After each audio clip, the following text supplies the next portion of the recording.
ఓం అఖిలాండ కోటి బ్రహ్మాండ నాయక రాజాదిరాజ యోగిరాజ పరబ్రహ్మ శ్రీ సచితానంద సమర్థ సద్గురు సాయినాథ్ మహారాజ్కి జై. ఓం సాయిరామ్. మన బాబా కుటుంబ సభ్యులందరికీ నమస్తే అండి. అందరికీ కూడా గురువారం శుభాకాంక్షలు ఫ్రెండ్స్ బాబాగారి మధ్యాహ్నం హారతి దర్శిస్తే చాలా మంచిదండి. ఈరోజు షిరిడీ నుంచి వచ్చిన బాబాగారి లైవ్ దర్శనం అండి. మీరు కూడా బాబాగారిని దర్శనం చేసుకోండి. బాబాగారిని దర్శనం చేసుకుంటూ మీ మనసులో ఏ కోరిక అయితే ఉందో ఆ కోరిక చెప్పుకోండి. బాబాగారు తప్పకుండా మీ కోరిక అనేది నెరవేరుస్తారండి. అలాగే మనందరికీ కూడా మంచి జరగాలని ఆ బాబాగారిని అయితే నేను కూడా కోరుకున్నానండి.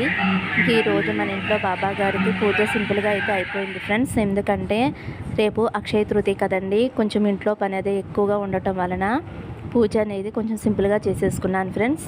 మీ అందరికీ కూడా మంచి జరగాలని అయితే ఆ బాబాగారిని కోరుకున్నానండి. ఎవరైతే కష్టాలతో బాధపడుతున్నారో, సమస్యలతో ఇబ్బంది పడుతున్నారో ఆ కష్టాలు సమస్యలు తొలగిపోయి అందరూ సంతోషంగా ఉండాలని మరొక్కసారి ఆ బాబాగారిని కోరుకుంటున్నానండి. ఇంకా ఈరోజు వీడియోలోకి వెళ్ళిపోదాం ఫ్రెండ్స్. చిన్న రిక్వెస్ట్ అండి, మన వీడియోస్కి అయితే ఒక చిన్న లైక్ ఇవ్వండి.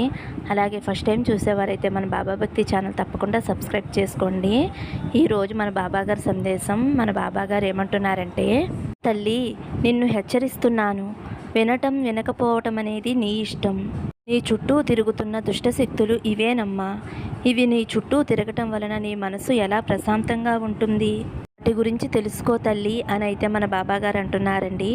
ఇలా మన బాబాగారు ఎందుకు అంటున్నారో బాబాగారి మాటల్లోనే తెలుసుకుందాం ఫ్రెండ్స్.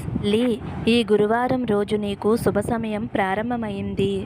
నిన్నటి వరకు నిన్ను కన్నీరు పెట్టిన ప్రతి విషయాన్ని నీ నుండి ఈరోజు దూరంగా తరిమివేస్తున్నానమ్మా. అయినా బాధ అయినా, అప్పులు కానీ, అనారోగ్య సమస్యలు కానీ, నిన్ను బాధించే మనుషులైనా సరే, వీటిలో ఏదైనా సరే వీటిని నీ నుండి దూరం చేస్తున్నానమ్మా. నిన్ను పట్టి పీడిస్తున్నా, మాటలతో బాధిస్తున్నా, చేతలతో బాధిస్తున్నా వారందరినీ కూడా నీ నుండి దూరంగా పంపిస్తున్నాను. వారిలో మార్పు వచ్చినప్పుడు తిరిగి నిన్ను చేరుతారమ్మా. లేదంటే వారిని నీ దరిదాపులకు కూడా రానివ్వను. అటువంటి చర్యలు నేను తీసుకోవటం వలన ఇకపై నీకు సుఖ సంతోషాలు కలుగుతాయి తల్లి. కుటుంబంతో నువ్వు చాలా సంతోషంగా ఉంటావు. ఇటువంటి దుష్ట శక్తులన్నీ నీ చుట్టూ తిరుగుతున్నప్పుడు నీకు మనశ్శాంతి ఎలా ఉంటుంది చెప్పు. నీకు మనశ్శాంతి లేక ఇప్పటి వరకు నానా రకాల బాధలు పడ్డావు. ఇకపై ఆ అవసరం లేదమ్మా. నేను అండగా నీకు ఉన్నాను అని నీకు అర్థమవుతుంది తల్లి. చేసే పనిలో నిన్ను వెనక్కి లాగాలి అని అనుకునేవారు, నీ పనిని పాడు చేసేవారు, వారందరికీ కూడా బుద్ధి వచ్చేలా నేను చేస్తానమ్మా.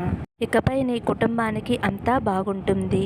ఎటువంటి ఇబ్బందులు అనేవి ఏవీ ఉండవమ్మా. ఎటువంటి దుష్టశక్తులైనా నీ ఇంటికి రావటానికి సాహసం చేయదు తల్లి. ఎందుకంటే నీకు రక్షణ కవచంగా నీ చుట్టూనే నేను ఉంటాను తల్లి. నేను ఉండగా అటువంటి చెడు శక్తులను ఎందుకు రాణిస్తాను.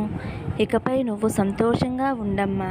నీ కుటుంబంతో కలిసి సంతోషంగా, ఆనందంగా, ఆయురారోగ్యాలతో, అష్టైశ్వర్యాలతో తొలుతూగుతూ సంతోషంగా ఉండాలని నా ఆశీస్సులు అందిస్తున్నాను తల్లి.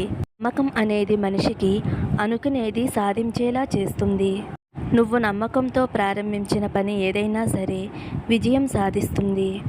నీపై నీకు అచంచలమైన నమ్మకం, ఏ పనైనా సరే చేయగలను అనే విశ్వాసం అంతటి పెద్ద కార్యమైనా సరే జయించేలా చేస్తుంది తల్లి. అలాగే తల్లి, నీకు సహాయం చేసిన వారిని ఎప్పుడూ కూడా నువ్వు మర్చిపోకూడదు. నువ్వు నమ్మకంతో ప్రార్థించే ప్రార్థన మంచి ఫలితాలను ఇస్తుంది తల్లి. భగవంతుడిపై తప్పకుండా విశ్వాసం ఉంచి ఆయన నేను కోరింది తప్పకుండా చేస్తాడు అని నువ్వు గట్టిగా నమ్మినప్పుడు ఆ కోరిక తప్పకుండా తీరుతుంది. ఏ పనైనా సరే నమ్మకమైన మనసుతో, స్వచ్ఛమైన మనసుతో ప్రారంభించు. అప్పుడు అనుకున్నది అనుకున్నట్లుగా జరిగి ఎంతో సంతోషపెడుతుందమ్మా. నీకు ఆరోగ్యం బాగోనప్పుడు భగవంతుని ఇలా కోరుకుంటావు, భగవంతుడా నాకు ఏ అనారోగ్యం తప్పించు, ఆరోగ్యాన్ని ప్రసాదించు అనుకుంటావు.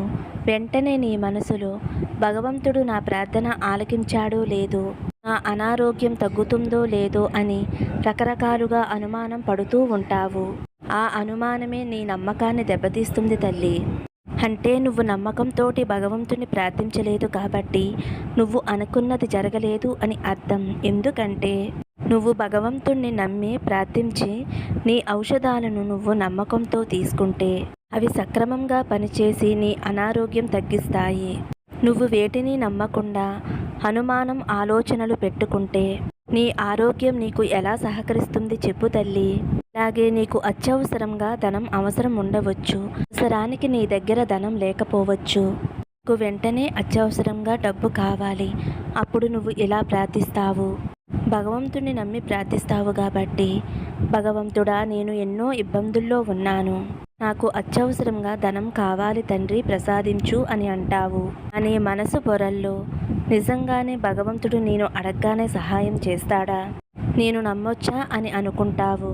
నేను భగవంతుడిపై భారం వేశాను, నా ప్రయత్నం నేను చేస్తాను అని నమ్మకంతోటి నువ్వు ప్రయత్నం చేసి చూడు తల్లి. నువ్వు ఏదైతే కోరుకున్నావో అది ఖచ్చితంగా నీ కళ్ళ ముందే జరుగుతుంది.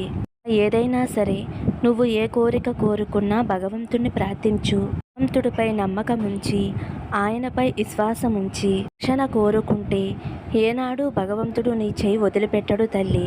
అండదండగా ఉంటూ నీకు ఏ ఆపద రాకుండా ఎల్లవేళలా నిన్ను రక్షిస్తూ నీకు తోడుగా ఉంటారు. నీలో ఉండవలసింది అచంచలమైన నమ్మకం.